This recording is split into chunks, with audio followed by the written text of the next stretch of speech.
नमस्कार. जर तुम्हाला पॉलिटीमधील राष्ट्रपती संबंधी कलमा पाठ नसतील तर अवघ्या पुढच्या 5 ते 6 मिनिटांमध्ये संपूर्ण कलमा तुम्हाला पाठ होणार आहेत. त्यामुळे व्हिडिओ शेवटपर्यंत पहा. बघा, राष्ट्रपती कलमा. बघा, भारताचे कार्यकारी मंडळ कलम 52 ते 78 दरम्यान आहे आणि त्यामध्ये राष्ट्रपती संबंधी कलमे कलम 52 ते 62 दरम्यान आहेत. तर तेच आता आपण या व्हिडिओमध्ये कव्हर करू आणि ते संपूर्ण लक्षात कसे ठेवायचे याची भन्नाट ट्रिक्स या व्हिडिओमध्ये पाहू. त्यामुळे व्हिडिओ शेवटपर्यंत पहा. बघा, राष्ट्रपती कलमे 52 ते 62. आता कलम 52. कलम 52 काय आहे? तर भारतासाठी एक राष्ट्रपती असेल अशी तरतूद 52 मध्ये केलेली आहे. तर याची ट्रिक्स बघा.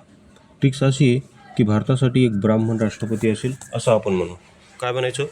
भारतासाठी एक ब्राह्मण राष्ट्रपती असेल. काय म्हणायचं? भारतासाठी एक ब्राह्मण राष्ट्रपती असेल. आता ब्राह्मणच का म्हणलं मी? कारण 52 ब्राह्मण असा यमक जुळतो. कसा जुळतो? 52 ब्राह्मण असा यमक जुळतो. त्यामुळे आता आकडा लक्षात ठेवायचा नाही, कारण आकडे विसरू शकतात मात्र नाव विसरू शकत नाही. म्हणून आता असं लक्षात ठेवा की भारतासाठी 52 नुसार एक ब्राह्मण राष्ट्रपती असेल.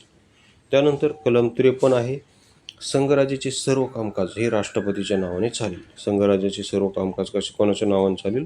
राष्ट्रपतीच्या नावाने. बघा, अगोदर राष्ट्रपती पद घ्यायचं, नंतर लगेच त्याला कामाला लावायचं असं लक्षात ठेवा. म्हणून 53 मध्ये संघराज्याचे सर्व कामकाज त्यांच्या नावाने चालेल.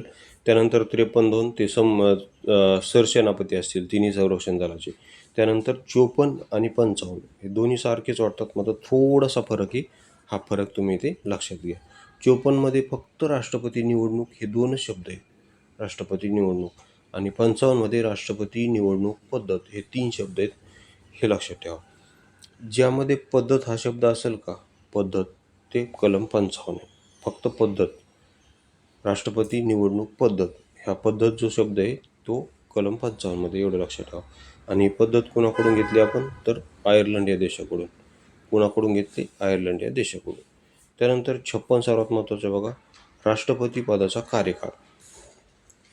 बघा, 56 काय म्हणते? राष्ट्रपती पदाचा कार्यकाळ.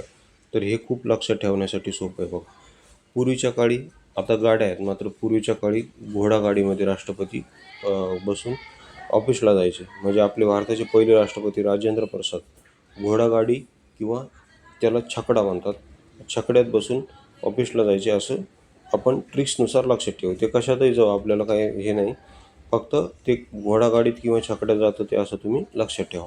आता छकडाच का म्हणलं मी? कारण 56 छकडा असा यमक जुळतो, म्हणून तसं लक्षात ठेवा. बघा, अशा ट्रिक्स जर तुम्हाला पॉलिटीच्या सर्व कलमांची पेड PDF हवी असेल तर तुम्ही मला या नंबरवर संपर्क करू शकता. 84 21 90 83 84.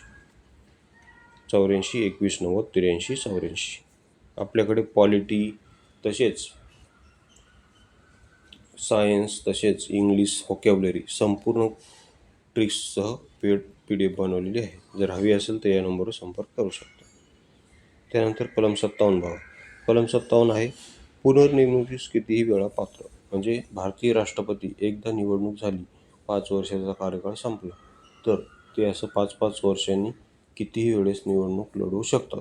मात्र अमेरिकेत तसं नाही. अमेरिकेत फक्त 2च वेळेस ते निवडणूक लढवू शकतात. मात्र भारतात कितीही वेळेस निवडणूक लढवू शकतात, त्यासाठी कुठलीही मर्यादा नाही. मग आता याला कसं लक्षात ठेवायचं? 57 मध्ये शेवटी 7 आहे.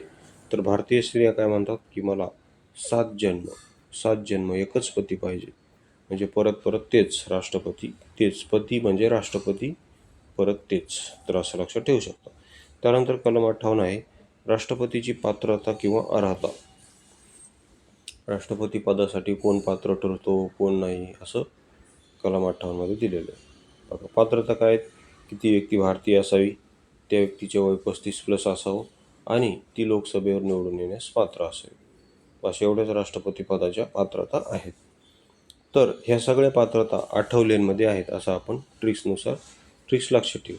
की आठवले काय म्हणतात की माझ्यामध्ये राष्ट्रपती होण्याची पात्रता आहे, त्यामुळे मला आता राष्ट्रपती पदासाठी उभे राहायचे आहे. आता आठवलेच का म्हणलं मी? कारण बघा, 58 आठवले, हे बघा, हे 58 आठवले, 58 आठवले, असा यमक जुळतो. हे 58 आणि हे 28 असा यमक जुळतो दोन्ही शब्दाचा. म्हणून 28मध्ये राष्ट्रपती होण्याची पात्रता आहे अशी ट्रिक्सनुसार तुम्ही लक्षात ठेवू शकता. त्यानंतर कलम 59च्या आधी 60 पाहू, नंतर 59 पाहू. बघा 60 काय, राष्ट्रपती पदाची शपथ, आणि शपथ कोण देतात? सरन्यायाधीश. तर असं लक्षात ठेवा, 60मध्ये शेवटी काय 0 आहे आणि हा 0 ओ सारखा दिसतो, म्हणून ओ फॉर ऑथ असं लक्षात ठेवा. ऑथ, राष्ट्रपती पदाची ऑथ असं लक्षात ठेवा. बघा ऑथ. आणि आता 59 बघू. आता 59 काय आहे? शर्ती आणि अटी. तर असं लक्षात ठेवा, राष्ट्रपतीला त्यांच्या पदाची शपथ घेण्याच्या पूर्वी त्या पदाच्या संपूर्ण शर्ती आणि अटी मान्य कराव्या लागतात. त्या मान्य केल्या तरच त्यांना शपथ दिली जाते, असं आता तुम्ही लक्षात ठेवू शकता. तर अशा प्रकारे या व्हिडिओमध्ये आज आपण राष्ट्रपती संबंधीच्या संपूर्ण कलमा पाहिल्या आहेत. तसेच त्या लक्षात कसे ठेवायचे याची भन्नाट ट्रिक्स या व्हिडिओमध्ये आपण पाहिली होती. जर व्हिडिओ आवडला असेल तर चॅनलला सबस्क्राईब करायला विसरू नका. व्हिडिओ पाहिल्याबद्दल धन्यवाद.